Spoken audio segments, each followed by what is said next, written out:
was a member for 12.5 years. I was in a carpet and flooring business and joined just to sell a few more carpets, to be honest with you. Once I actually realised that this was a product and a process, I really realised that the power of having our chapter size at the time was 33 members, eventually grew to 44 members. And once the penny dropped, and I think the penny dropped was a big moment for me, I realised I had 44 introducers that were willing to help me, and 44 introducers could, if you like, get me the retirement date that I didn't have at the time brought forward. And I'd spend a lot of time in my own business and didn't treat it with the same thing. B&I was something I went to, and quite seriously, when the penny dropped, I literally went from £19,000 in the first year of turnover in B&I to £219,000 in the second year.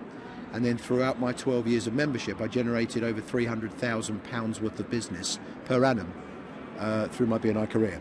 So I started to learn how to play it, how to work it, realise the power of it, and then you just develop techniques that you find. And I was able to bring in a lot of referrals and be hopefully a good member, and givers do gain. That was it. Wow. If I passed any message over at all, I would say I remember travelling to my director training, and I'd been a member for about 6 years. I'd been on leadership teams, and I travelled the journey of being on a lot of the management positions within a chapter. Without any arrogance at all, I thought, well, I've been there, done it, seen it. What's there 4 days to be trained about? How can I need 4 days training? And I remember a specific moment at the end of the training when, for me, whereas I thought I knew B&I, all my understanding of B&I had strengthened, and the understanding of why things were in place. I came away from the training just with a different level of knowledge and understanding of how it can help people. And I changed completely. And, you know, I'm in B&I for myself and my family and the quality of life. And what's amazing about it, because that could sound wrong initially, is the route to that is helping others. And I just think since becoming a director, meeting people like your good self, meeting people around the world, I joined B&I to sell a few more carpets. I now travel the world with friends and business contacts around the world. And I think for me, I think it's a lifestyle. It's actually become a way of life. It's could never envisage it. The world has become a very small place, and I just think that I've changed my goals because I've realised that people have small goals because they don't think the ones that they'd like to have would be achievable. And I think for me, it's changed my outlook. It's changed me personally, and I think it's a very clever product. Yes, without doubt. Part of my journey is realising, it sounds obvious, but everyone is different. And whilst, you know, I hopefully I'm known as, I've got a big heart and I love helping people. But it's amazing the challenge of some people don't want the help, some people need to receive it in different ways. And I think the discipline for me, I've always wanted to be the best I can be at something. And very much my motivation is helping people to be the best they can be. And a lot of people don't realise how good they can be, and extracting that out of them and getting them to just turn around one day and say, hey, I'm in this place now, and thank you. It's not because of me, it's because of what they've done, but that's a fantastic thing for me. And it sounds very angelic, all givers gain and just want to help people, but I have just become so much more like that. And I think the discipline is, you have to be disciplined. Listen, just joining a gym doesn't get you fit, okay? And people do things, and I seem to have this vision of you could be doing it better. You could be getting even more from it. And if you don't have discipline, in my belief, I'm certainly not telling, but from my own experience, if you don't have discipline, if you don't have rules, if you don't know when you're supposed to be doing something, then when do you do it? They say that the goal that's never drawn is the goal that's never scored, because it's just not possible. So for me, everything I do is very disciplined. I have goals. some of the techniques. This might sound disrespectful, but I always say to my members, the whole thing is a game, but then without disrespecting it, life is a game. So I say part of your life is you're in the BNI game. So how can you play it the best you can be? And how can you win and score, if you like, relating it to the sport, the best way you can? And there are techniques that you can use. For example, the BNI lapel pin. We call it a mini referral generator. Now, I wear my BNI lapel pin and I always wear it upside down. Always. The amount of people that just in normal days life will walk up to me and they're leaning forward as if to say, oh, your thing is on upside down. Straight away, there's an opportunity for me to now talk to them, resulting in helping someone. It could be helping them to get more business by inviting them as a visitor. It will certainly be with a view of helping fellow members, but either way I've created a conversation starter. So in what you've asked me, please understand that perhaps throughout all this next bit, everything is conversation starters, because until you start the conversation, you can't end one.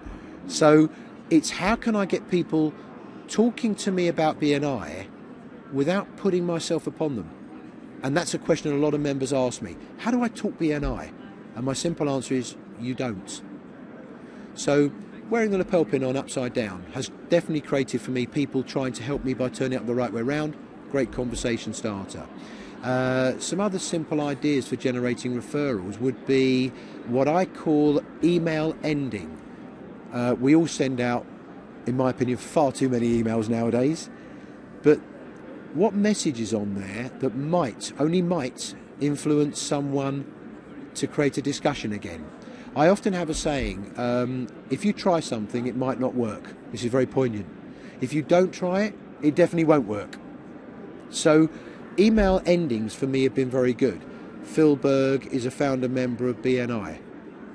If you require any more business, if you're looking to handle more business, please contact me. And I'll change my email ending every few months. Are you looking for contacts and can't get them easily? Please call me. I may know the person you're looking for, etc., etc. So email endings have been a very, very good way of generating referrals. On that subject, email banners, where on the side of my email there would be a banner, again it's in my signature, where you can click onto it and it'll take you through to the BNI website. So again, every time I'm sending something out, there's an opportunity for someone to be intrigued and kind of say, what's that? And that's very much my goal, the what's that, the conversation starter. And that's for sure, again, another very good technique. Another thing I often say is the BNI card holders. There could be so many good ways to use those. A lot of members tend to have their one card holder, and that's their members card holder.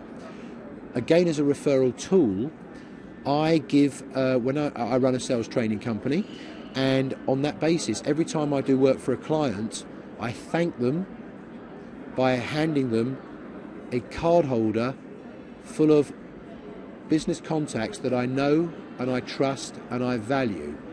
And my way of saying thank you for the business is, if ever you have a need, please feel free to ask me to introduce you to one of these people, and I'm very happy to do so without any risk to my reputation, by simply saying thank you very much for the business. That has generated tons and tons of referrals for me, and in fairness helped my continued, if you like, helping my credibility, because rather than just a bunch of flowers, with all due respect to florists, that's a nice thought, this is a gesture that's kept for a long, long time. And if I'm prepared to pass over my trusted, valued contacts, then it'll be a benefit to them at another day. Other things to do with the card holders, I often say to my members, how many card holders do you have? In my flooring company, we had 7 other members of our sales team. We actually had 14 members of staff, including my flooring fitters. Every single one of those have been to at least one BNI meeting with me. In fairness, when the penny did drop, 7 of my sales team were placed into 7 other chapters. There's a referral generator that so many members don't use. And if I could say this message here, Phil Berg, for 7 months, stood up in front of 33 recommenders, introducers, referral partners, chapter members, whatever you want to call it. And Phil Berg asked 33 people for help. In the 7th month, when I placed 7 of my colleagues into 7 different chapters, Philip Berg Interiors asked 264 helpers for help. And that's something B&I members miss a lot. They say they get it, and yet they have members in their sales team in their own company that aren't in other B&I chapters. Stop being an entrepreneur. Yeah. There will be members of the staff that aren't good enough, but I'm not known for being soft with suggestions, so perhaps they shouldn't be working for you. Because if they're in sales and can't represent your business well in front of a group of people, why would you assume that they're representing them well in front of a potential client?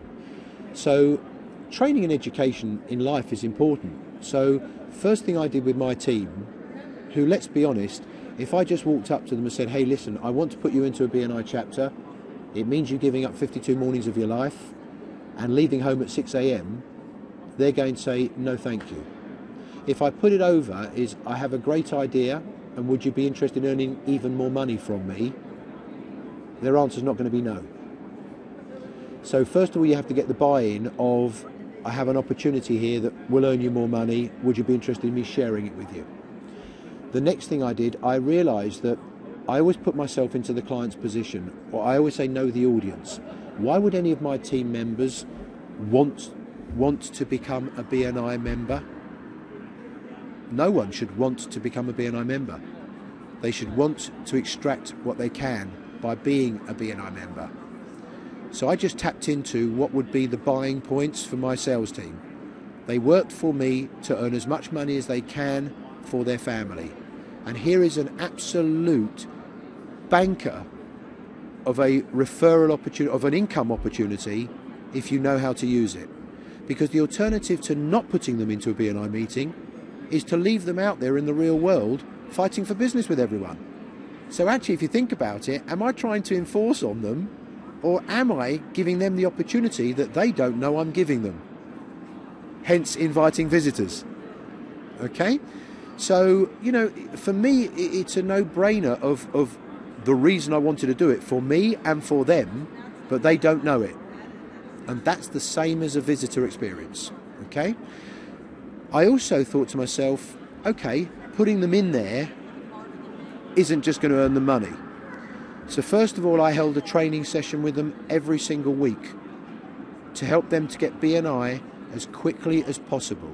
If you like, I became their mentor, which every chapter should have, but I became their mentor by default because I needed it to be successful for them and for me. So first of all, we had a training session every week.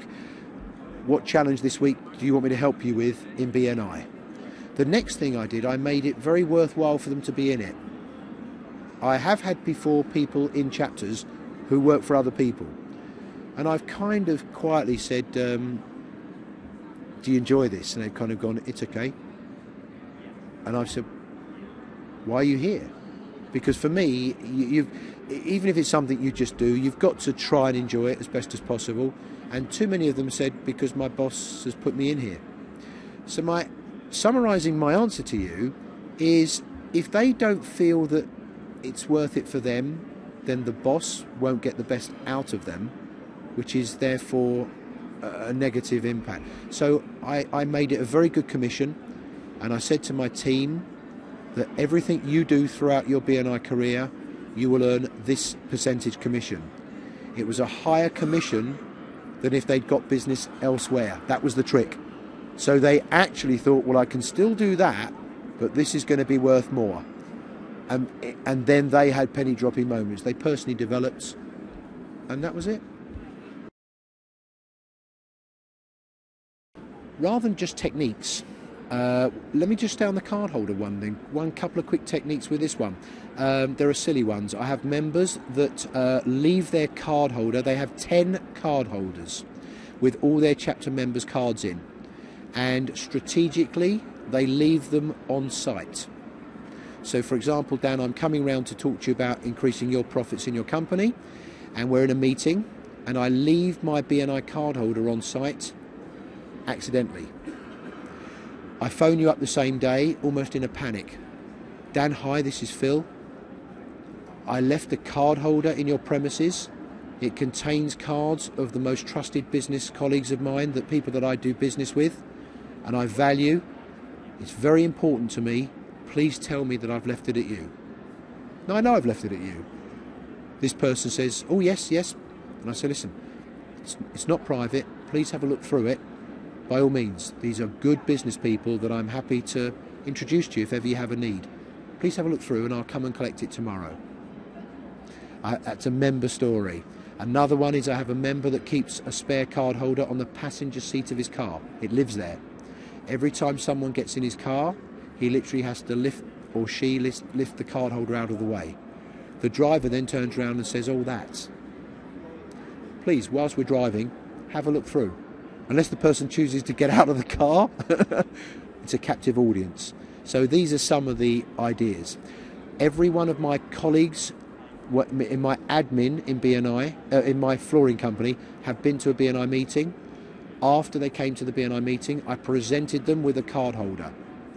Every single week, I emailed my office and I just said to them, guys, who do you know in industry A? One of my colleagues would like an introduction. And because my staff, and here's a message for those people that need to get their teams into other BNI chapters, because my staff understood that if I can be busier because of BNI, they can be busier because I'm in BNI. So it became for them a need to help Phil, to help us, rather than being driven mad. And that generated a lot of referrals. So that was something else. The last thing away from the card holder, Dan, we can talk about all these techniques all we like, but the biggest challenge I think a lot of us have is time. And for me, this particular technique completely changed my BNI income, big time. And it was simply called the BNI Hour. My chapter met on a Thursday, 52 weeks of the year, as you know. On a Tuesday morning at 10 a.m, I wrote in my diary, absolutely 52 weekly entries, BNI Hour, 10 a.m. till 11 a.m. When I tell this to my members, some of them must think how wonderful to have that easy a life that at 10 o'clock. But what I stress to them is this: I didn't always get there at 10 o'clock.